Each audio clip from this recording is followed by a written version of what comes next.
மதியம் நிகழ்ச்சி, மாலை நிகழ்ச்சி முடிஞ்சோடனே எல்லோரும் வீட்டுக்கு போயிட்டாங்க. தலைமை ஆசிரியர் நாங்கள் நிகழ்ச்சி முடிஞ்சோடனே ரொம்ப அருமையாக பண்ணிங்க சார், உங்கள் ஃபோன் நம்பர் கொடுங்க அப்படின்னாங்க. நானும் ஃபோன் நம்பர் கொடுத்துட்டு வந்துட்டேன்.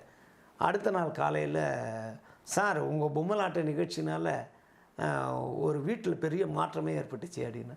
என்னன்னு பார்த்தா, மாலை இந்த நிகழ்ச்சி முடிஞ்சு வீட்டுக்கு போன ஒரு பாப்பா வீட்டில் போய் கதவை சாத்திக்கிட்டு, இன்றைக்கே வீட்டில் கழிவறை கட்டினா தான் நான் சாப்பிடுவேன், நாளையிலேருந்து பள்ளிக்கூடம் போவேன் அப்படின்னு ஸ்ட்ரைக் பண்ண ஆரம்பிச்சிச்சு.